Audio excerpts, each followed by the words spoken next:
His music is confrontational and controversial, poking fun at gays, demeaning women, ridiculing the likes of Britney Spears and the endless array of boy bands. But Eminem saves most of his vitriol for this woman. So it does hurt. And God knows I don't deserve it.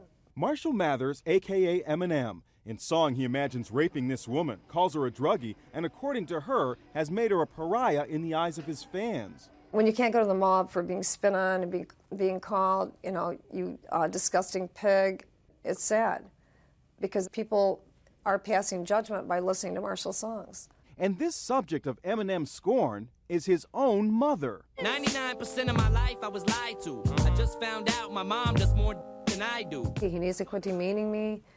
He needs to quit, making attacks on me. I mean, you don't do this to your mom. And it is so hard. Now, Debbie Mathers is talking publicly for the first time since her famous son skewered her in song. And she's fighting back, both in court, filing a $10 million slander suit against him, and with her own music. We have a problem, Marshall. The past 2 years, something really went wrong. In a new CD called Set the Record Straight, Debbie Mathers, more of a reader than a rapper, delivers a message to her golden-haired son. Will the real Marshall Mathers please stand up and take responsibility for his actions? With the release of the CD, it was one of the ways for me to get my feelings out there to my son and the public. This is the house right here? Yeah, that's a house. It's changed. There were not. His is a classic rags to riches story. Marshall Mathers' parents were divorced. He was raised by his mother in this working-class neighborhood of Detroit. He was spoiled rotten. Anything he wanted, I made sure that I'd take my last dime and get it for him. I mean, he was my only child for 14 years. Marshall Mathers has a half-brother who hopes to follow in his footsteps. Eminem honed his skills as a rapper in his teenage years.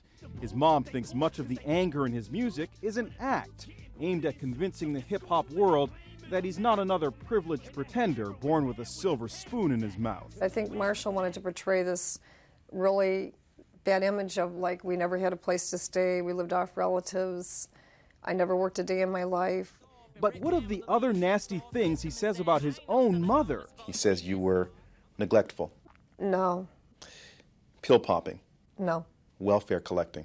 No. I'm so sick and tired of being admired. When you hear his lyrics, though, it's hard to believe there was no dysfunction in Eminem's upbringing. But Debbie says she's at a loss as to why he says the things he does. I wish to God I knew why. I really do. Because it is really heartbreaking. But in response to the slander suit filed by his mother, Eminem's lawyer has said, quote, Eminem's life is reflected in his music. Everything he has said can be verified as true. But despite her lawsuit against Eminem, his mom says she'll stand by him in spirit and in song. Someday, I gotta fall. And I just hope to God I'm there to help you. I want to just get him in a room and sit down and say, look, you've got to stop this. I mean, your anger and your hostilities towards me, what have I really actually done to you? Where did I go wrong?